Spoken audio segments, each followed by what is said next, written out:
Hi, I'm Marcin Kuśmierczyk. Welcome to Eastern Insights. Why does Eastern Europe's perspective on global affairs matter? Because here, history and geopolitics collide in ways that shape our world. Yet these voices often go unheard.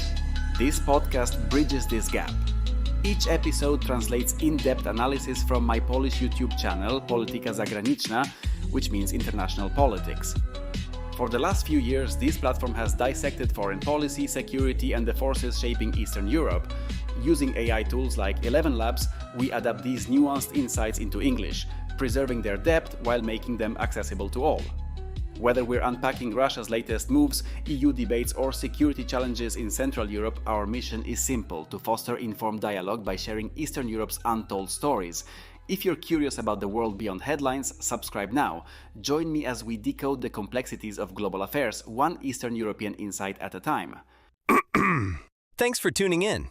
Today we're diving deep into the somewhat tangled, often frustrating, and frankly perplexing state of Polish-Ukrainian political relations.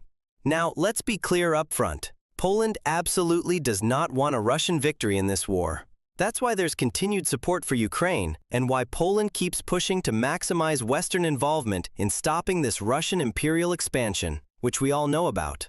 But here's the thing. After 3 years of war, that, and only that, seems to be the sole dimension connecting our two countries.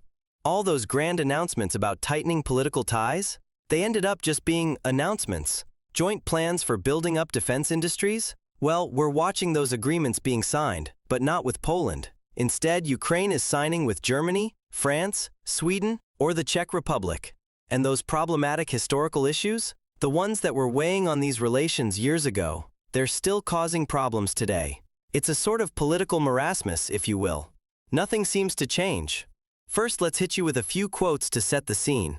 Germany and Ukraine just signed a €5 billion agreement for cooperation in long-range weapons.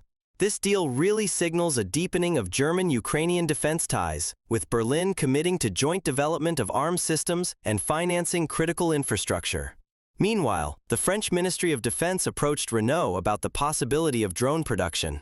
French media report that Renault has started discussions with a Ukrainian company to launch production lines as close to the front line as possible.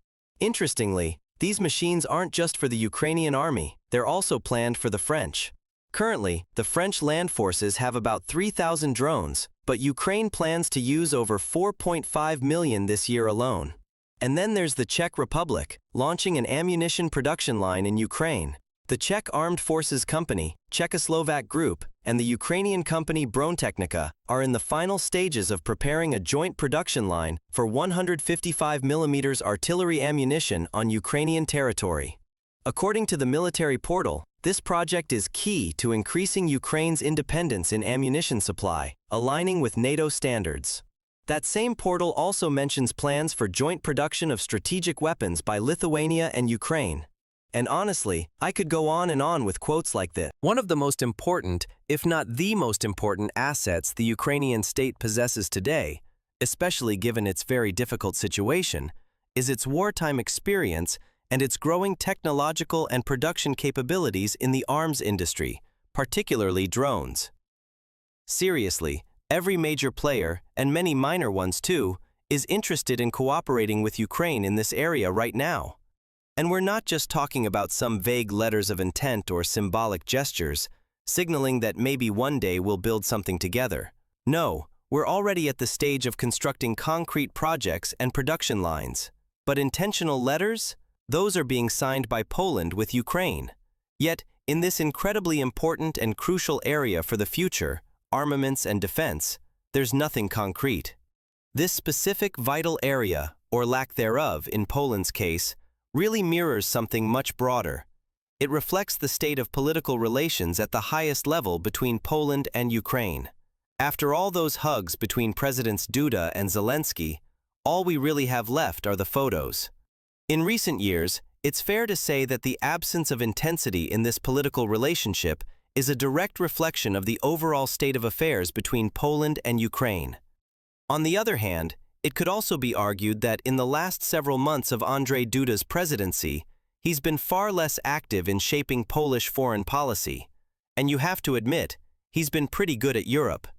In any case, The decline in the presidential palace's importance in relations with Ukraine coincided with the rise of the new Polish government, which, frankly, has much more practical tools to shape state policy and implement its own vision for strategic relations with Ukraine. But if anything truly stands out about the government's policy toward Ukraine, it's the sheer lack of an idea for these relations. You get the impression that Poland, in the context of Ukraine, often acts more like a part of the West or a part of Europe than simply a neighboring country. This is partly due to the established Polish foreign policy, which has been consistently and successfully implemented since the war began, involving Western resources in supporting Russia. When Donald Tusk talks about Ukraine, he usually frames it as "we the West" or "we Europe," emphasizing that we must be united, take certain actions, and jointly oppose Russia because we have greater economic and demographic potential. However, while others within this "we Europe" are very clearly implementing a "we Germans" or "we French" policy, in our case, it's hard to find a concrete Polish approach. Poland seems to have no other idea for its policy towards Ukraine than to be a transmission belt for Western resources and interests. While these directly serve our interests by pushing out the Russians, they also leave the key to managing this region outside of our region. The controversial issue of the Volhynian Rift, for instance, remains. Despite announcements last year by the Minister of Foreign Affairs, nothing substantial has materialized in practice. While exhumation efforts have begun, their scale is simply not enough to call it a breakthrough. More importantly, a true breakthrough would require a change in Ukraine's approach to this matter, which, for Poland, remains unacceptable. The Ukrainian Ministry of Foreign Affairs' reaction to the establishment of the Day of Remembrance of the Victims of Genocide perfectly illustrates this. Their statement was incredibly blunt, referring to the so-called genocide and calling the Polish parliament's decision contrary to the spirit of good neighborly relations. Ukraine even appealed for Poland to refrain from similar steps. For Poland, such a tone is completely unacceptable, and it acts like a red flag to a bull for our society. There's no breakthrough here. This issue isn't disappearing, it's moving to the center of the agenda. For the Prime Minister, in his speech during the vote of confidence, this was an important point, and for the future president, this issue was key in his election campaign. The Parliament established the Day of Remembrance as part of a supranational agreement, so this topic simply won't be silenced. It will keep coming back, especially during election campaigns. And that's precisely the problem. A very significant issue on the Polish side is that relations with Ukraine have become the basis of an endless election campaign here in Poland. They've become the basis of, to put it colloquially, an internal party mess. What pays off from the perspective of short-term polls and internal politics isn't necessarily connected to the long-term interest of the Polish state. We're talking about fragmenting relations with a key state for the security architecture of our part of the continent. Like it or not, this will be the case for the foreseeable future. These relations are currently fractured into several media controversial issues, and these media controversial issues are completely dominating the relationship between Poland and Ukraine at the highest national level right now, which is simply absurd. A great example here is trade. Prime Minister Donald Tusk, during his election campaign, boasted that Poland was working to reverse trade barriers between the EU and Ukraine because of the goods coming into Poland from Ukraine. Now, let's put aside for a moment how effective these actions actually are, or how successful Poland is.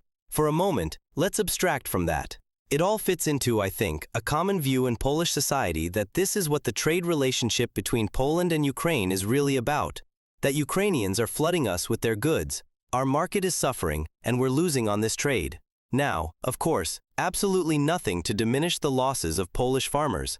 This is a strategic area of state activity. The Polish state must take care of Polish farmers. But the image that emerges from this kind of narrative has nothing to do with the actual reality.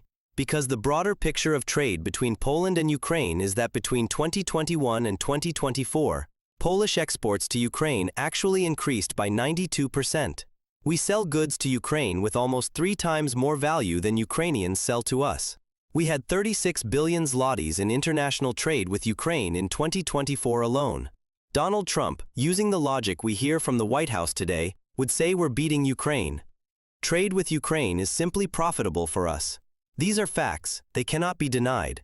Of course, there are industries that the Polish state must protect, but in general, from the perspective of a state with such a high surplus in international trade with Ukraine, calling the success in turning trade barriers into a success isn't quite accurate.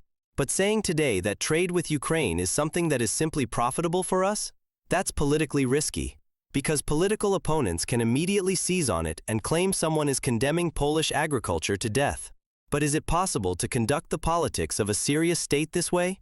Is it possible to conduct politics all the time in the rhythm of election campaigns? Is it possible to build a state strategy in this manner? It's worth revisiting the Polish Prime Minister's speech in the Sejm when he was seeking a vote of confidence for his government. Of course, the Ukrainian thread and the context of the war had to come up. The Prime Minister spoke about the war, saying Russia is an enemy of Poland, and so on. But in fact, these military threads were presented on the sidelines of two main thoughts about Ukraine that the Polish Prime Minister expressed. Firstly, we unblocked exhumation, and secondly, we blocked goods from Ukraine.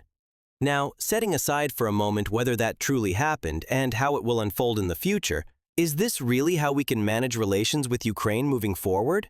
Is this the plan? Is this the strategy of the Polish state regarding Ukraine for the future?